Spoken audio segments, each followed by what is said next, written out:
Good morning. I come to you this morning confused as ever because I'm thinking.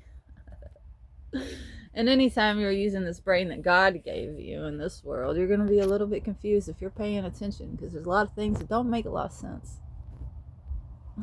Mostly what we do as humans. Yeah. Nature makes a lot of sense, the natural world. It's a perfect system.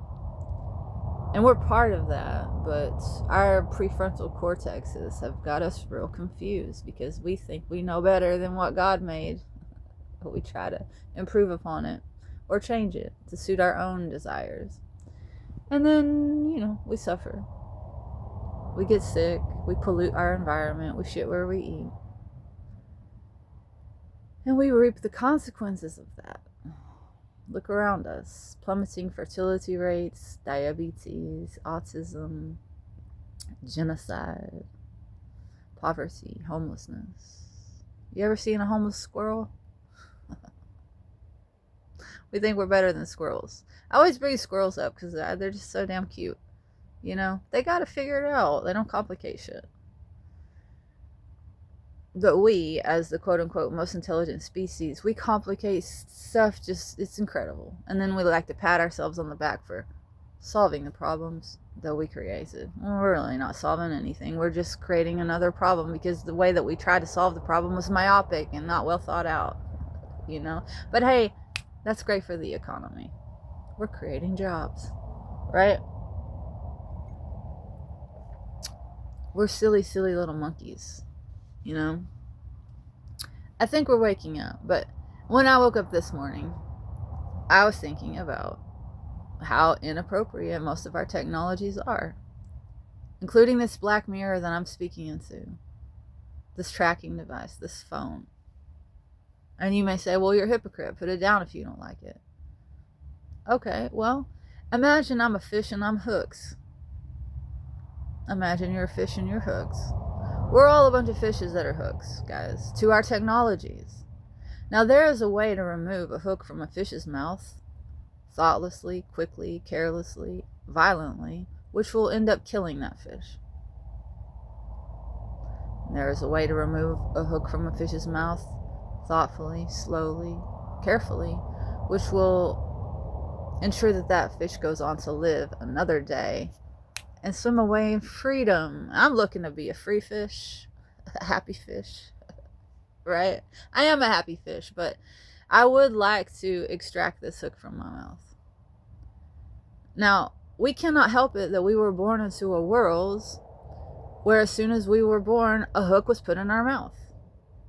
In other words, we were born into a world where human beings were already heavily reliant upon our own inappropriate technologies.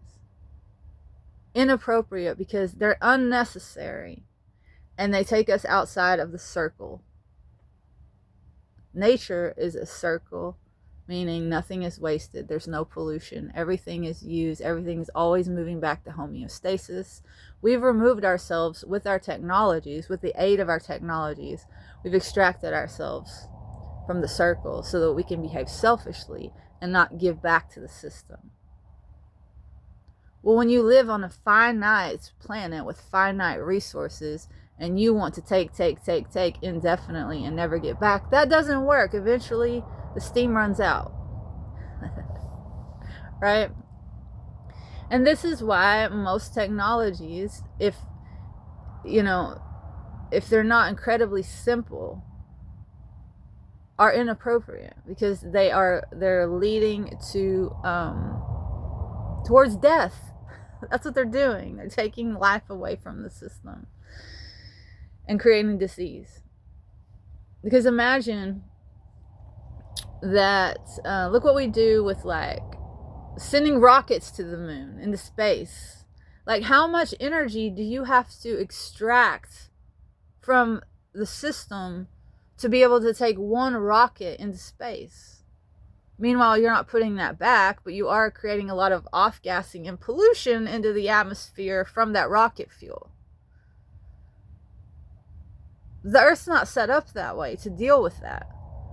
Okay? It's no different than if you pump a bunch of methamphetamine into your body to get yourself all hyped up so you can stay up for a week. You know? That's the equivalence, tantamount to us sending rockets to the moon. That's some sort of like amphetamine fueled adventure. You know? And then the system has to deal with the chaos and the discombobulation, just like our body does. You know, that's hard on the heart. That's hard on the nervous system when you do a bunch of crank. You know? And your hair starts falling out, your teeth start falling out, you lose IQ points. As above, so below. If it does that to our body, to pump our body full of excess energy, what is it doing to the earth when we put that amount of excess energy into a certain direction and we take it outside of the circle? You see? This is what we're doing with all our technologies. We are borrowing against the system. We're extracting energy, right? And using it over here to create some big force or big movement to have our way be done. And then the system has to work overtime to try to bring itself back into balance, because that's what nature is always doing. It's always making these little micro adjustments, micro movements back to homeostasis, the balance point where health happens, right? This is like a healthy system is in balance. So nature's always doing that, and it's so good at it. The system is so perfect that it's subtle, and when we don't act upon it in ways that are unnatural, it's subtle and we don't even notice it. It's that perfect. The seasons, the rainfall, you know, the way the water flows through the earth, like it's all set up perfectly so that nutrients, oxygens, resources can get to life and sustain life. But then we come in and we put up dams and we fill in lakes and we build skyscrapers and we send rockets to the moon and we dig down into the earth and we dig out coal and we burn it, and like none of this is meant to be. This is not how the system is set up to function.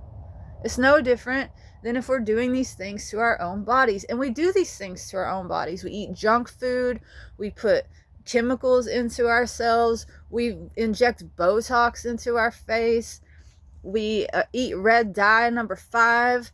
Like, what? You ever heard of a mango, guys? You know, a papaya.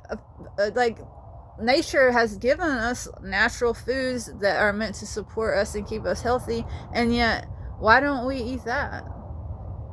What are we doing? It's bizarro, you know? So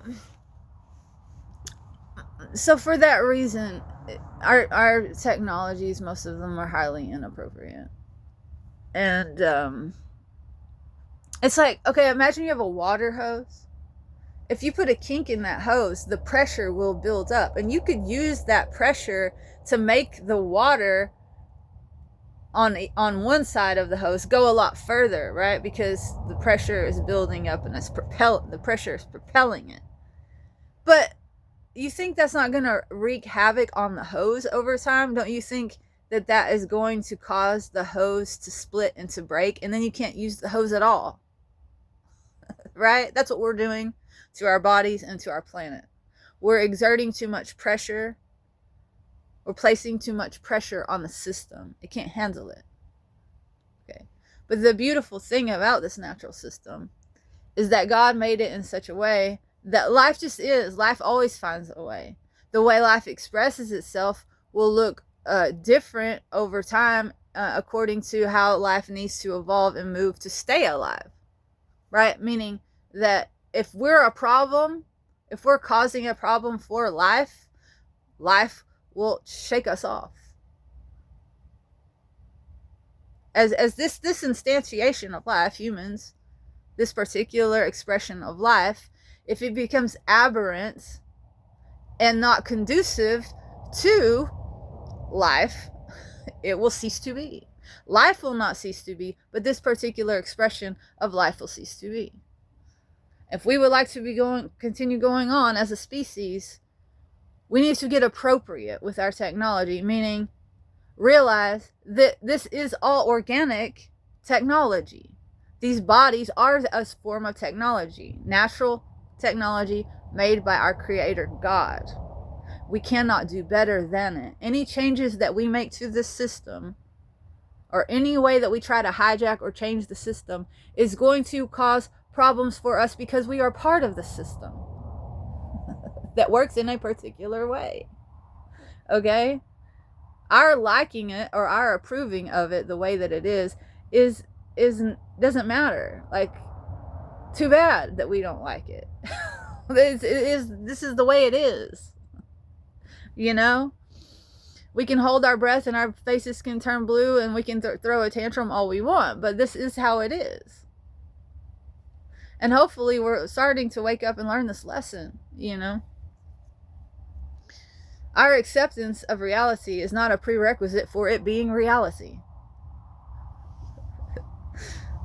So we're kind of delusional as a species. And really, if you look around you right now, due to our technologies and the path that we have walked down, as a collective, we are experiencing something tantamount to schizophrenia. Because what is schizophrenia? Schizophrenia is just like not really understanding what is real. Okay, our technology has delivered us deepfake technology, artificial intelligence, holographic imagery. All things that seem real, but they're not, and so they confuse us, and now we don't know what is real. That's schizophrenia, guys. And guess what? When you're swimming in a sea of schizophrenic people, and you're not schizophrenic, well, then you're the odd man out. So then all of a sudden, the person that's not schizophrenic seems schizophrenic in a schizophrenic system. Do you see? This is where we're at. It is no measure to be well in a sick society. In other words, that's what Gandhi said, and Gandhi was right. You're the weirdo if you're healthy. You're the weirdo if you actually see what's going on and that it ain't right. You better fall in line. Get yourself on some Prozac, buddy. There's something wrong with you. No, there's something wrong with the way we're doing things. Because we're not doing things naturally. It's inappropriate.